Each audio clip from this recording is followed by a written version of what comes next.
Ang Civil Service Commission ay nanguna sa pagbabalik Green Revolution. Ito po ay programa ng dating Pangulong Ferdinand Marcos Sr. at ng dating First Lady Imelda Marcos.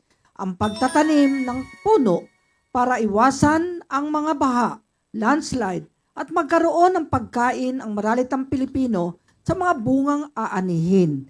Kaya Henry, anong pinakita ng PAO?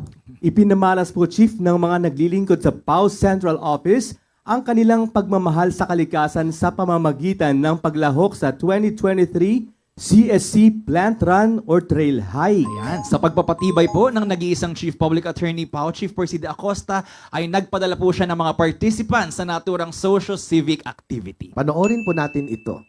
Kasamang tumugon sa panawagan ng Civil Service Commission for a Greener Philippines ang Public Attorney's Office. Katunayan nito ay nagpadala ng representatives ang punong Manananggol Pambayan, Dr. Persida Acosta DSD, sa 2023 CSC Plant Run Trail Hike, bahagi na rin ng kanilang 123rd anniversary celebration. Isinagawa ang nasabing socio-civic activity sa kabundukang bahagi ng Barangay Cuyambay, Tanay, Rizal.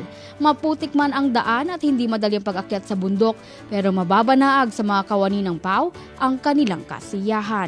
Taon-taon naman pag nagsa-celebrate ang CSC, no, taon-taon ay nagpapa-unlock si Chief ng mga participant, no, na lumalahok dito. No, yun, masaya po at exertion saka para sa kalikasan, no. Yan, kasama yan sa ating sinumpaan. Yung maka-Diyos, makakalikasan, makatao at makabansa. Masarap ang feeling kasi talagang naramdaman natin paano maging maganda ang ating maibalik sa dating anyo ang ating kagubatan. Pati anak ko kasama ko para maging maganda lalo ang aming experience. Kasi yung anak ko talaga gusto niya ma-experience yung tree planting. Ay, sobrang saya. Sana maulit. Actually, this is my second time. The first one is sa Eco Park. I'm feeling very good. I just reached the finish line, planted some trees, helping the country, helping making everything green in the Philippines. Galing sa PAO, mabuhay po kayo lahat. Matatandaan na sa ating programa na Persida Acosta's Legal Advice o #pala ay binigyang diin ng ating PAO Chief Persida Acosta ang kahalagahan ng pagtatanim ng puno at nagbabala na rin siya sa mga maaring idulot ng illegal logging na nakakaapekto rin sa climate change.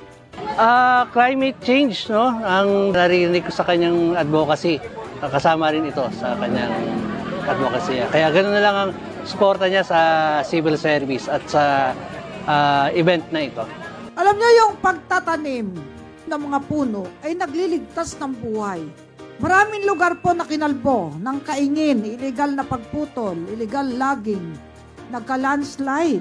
Kaya talagang nagsisikap ang ating Kongreso na gumawa ng batas na maobliga ang lahat na magtanim. Hindi lang ng mga punong malalaki, kahit nga mga halaman na shrubs lang, no? Mga maliliit. Kahit talbos. Nakakatulong yan eh. Kasi yung lupa nagiging intact. Para sa #pala News, ako si Geraldine Ranyes, Katarungan, Laban sa Kahirapan.